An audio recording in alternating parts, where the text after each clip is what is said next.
I have been serving a nation, working so hard just to become an example of what wealth looks like. And building wealth comes from knowledge, comes from wisdom, comes from understanding. You need to get this value from your own surroundings. I grew up partly in Ghana, partly in England, and I came back to Africa. 2001.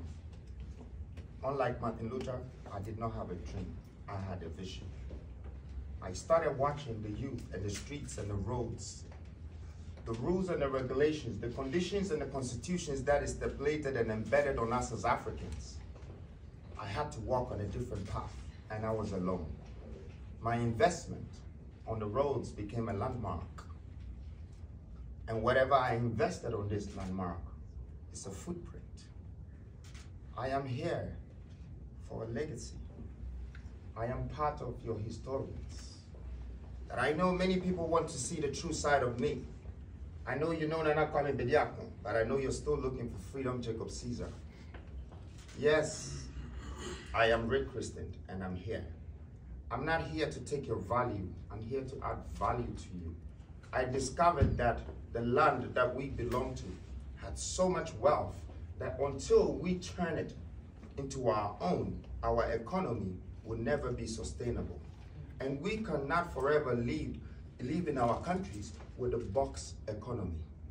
I needed to create a middle income economy without being a part of the government. Why so? Because I believe it's part of my responsibility. I took a different path.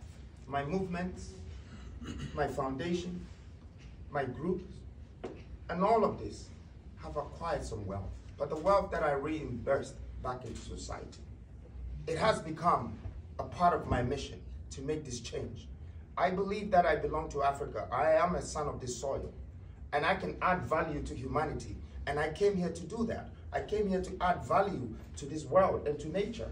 I am not going to live here without God even being proud of me. And when I'm not here also, I want you to remember that I came. And I want my absence to be felt. And for that reason, I know you're looking for the man. But the man in the mask is sitting in front of you. Hey!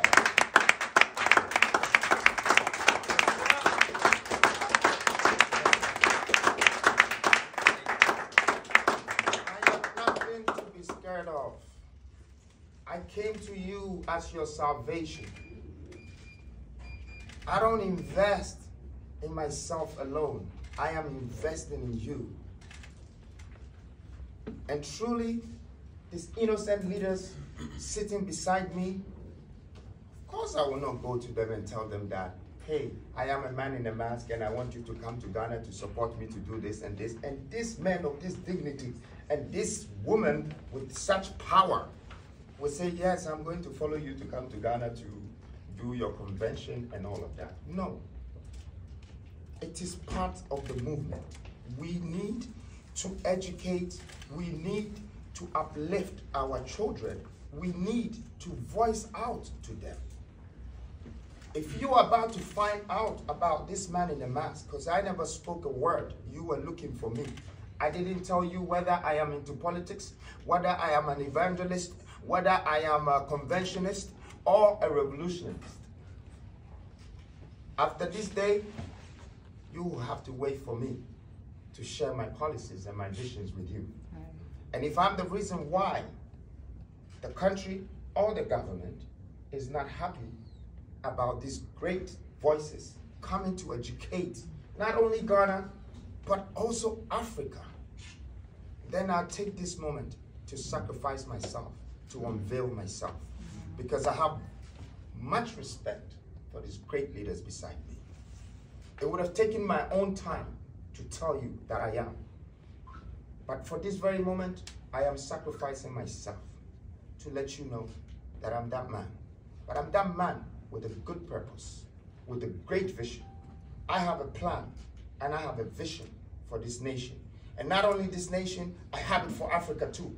But I know Africa is the next biggest thing, because out of all the continents that have been developed in this world, there is only one continent that is not developed. And I am sent to do that. I am not interested in people's positions. I am not interested in presidential positions. I am interested in the regions and the humans. I am interested in the countries. I am interested in the continent. The resources here, the human resources here, the great opportunities to be able to prove a point to the world that this is what we can make out of ourselves as a black society.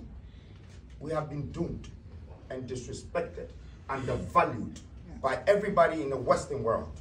My pain is in my heart and I can't express it to you, so I let my actions speak for me. I want to thank you very much for this moment, and I want to thank its greatest leaders. Your voice will never leave us as Africans. And it's the beginning of a new Africa, a new nation, a new dawn, a new mindset. Everything is new. Thank you. I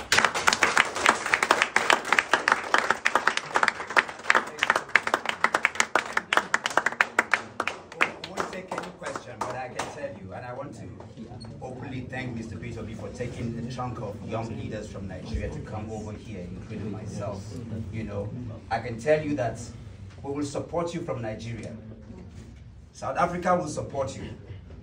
Different part of Africa is going to support you.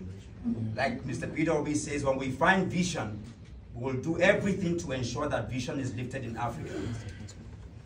As individuals, we can be anything, anywhere. If you're talking about the latest car developed today and designed in Nigeria, is sitting there. We have Okonjo Iweala. We have all kinds of people. We've developed things that can help do anything, but the only reason keeping Africa down is that we don't have a power nation. The young man Maxwell from Zimbabwe who created, I call it Max Energy because that's his name.